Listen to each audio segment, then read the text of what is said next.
ಮಾತಿಗೆ ಯಾಕೆ ಮಾಡ್ತೀರಾ? ಮೊದಲೇ ನಿಮ್ಮ ಆರೋಗ್ಯ ಸರಿ ಇಲ್ಲ. ಆಯಾಸ ಮಾಡ್ಕೋಬೇಡಿ ಅಮ್ಮ. ಅದಕ್ಕೆ ಏನು ಅಂದಿರ್ತಾರೆ, ಅವ್ರ ಮನ್ಸಿಗೆ ಯಾಕೆ ನೋವು ಮಾಡೋದು ಅಂತ ಅಣ್ಣ ಈ ರೀತಿ ಮಾತಾಡಿರ್ತಾನೆ. ಹೋಗ್ಲಿ ಬಿಡಮ್ಮ.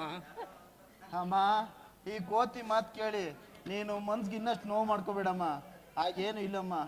ಆಗ್ಲಿಪ್ಪ, ಆ ದೇವರು ನಿಮ್ಗಿಂತ ಒಳ್ಳೆ ಬುದ್ಧಿ ಕೊಟ್ರೆ ನನ್ನಂತ ಭಾಗ್ಯವಂತ ಈ ಜಗತ್ತಿನಲ್ಲಿ ಬೇರೆ ಯಾರು ಇಲ್ಲ ಕಣ್ರಪ್ಪ, ಯಾರು ಇಲ್ಲ.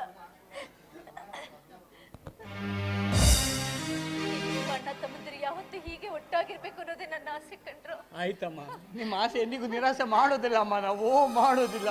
ನನಗಷ್ಟು ಸಾಕಪ್ಪ, ನನಗಷ್ಟೇ ಸಾಕು.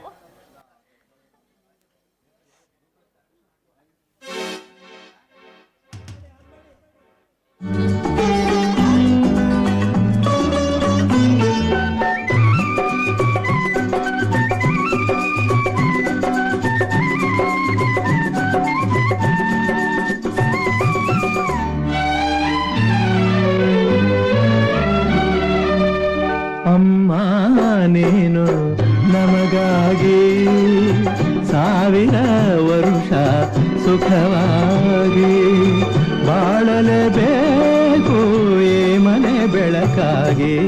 ಅಮ್ಮ ನೀನು ನಮಗಾಗಿ ಸಾವಿರ ವರುಷ ಸುಖವಾಗಿ ಬಾಳಲೇಬೇಕು ಈ ಮನೆ ಬೆಳಕಾಗಿ.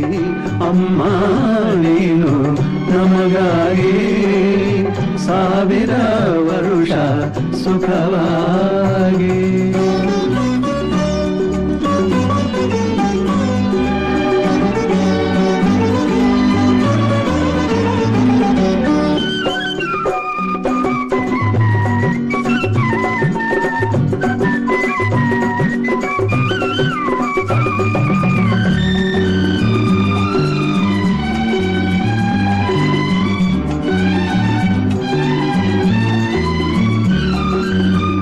ಬಾಡದ ತಾವರ ಹೂವಿನ ಹಾಗೆ ಎಂದಿಗೂ ಆರದ ಜ್ಯೋತಿಯ ಹಾಗೆ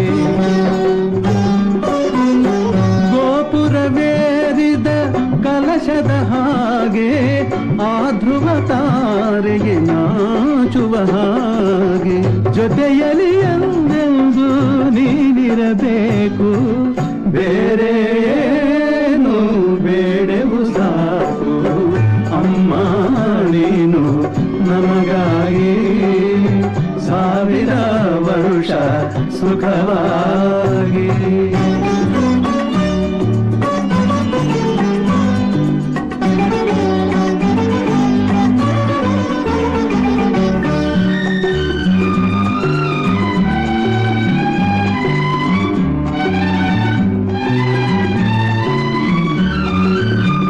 ಸಂಜೆಯ ಗಾಳಿಯ ತಂಪಿನ ಹಾಗೆ ಮಲ್ಲಿಗೆ ಹೂವಿನ ಕಂಪಿನ ಹಾಗೆ ಜೀವವ ತುಂಬುವ ಉಸಿರಿನ ಹಾಗೆ ನಮ್ಮನ್ನು ಸೇರಿ ಎಂದಿಗೂ ಹೀಗೆ ನಗುತ್ತಲಿ ಒಂದಾಗಿ ನೀನಿರಬೇಕು. ನಿನ್ನ ನೆರಳಲಿ ನಾವಿರಬೇಕು. ಅಮ್ಮ ನೀನು ನಮಗಾಗಿ ಸಾವಿರ ವರುಷ ಸುಖವಾಗಿ.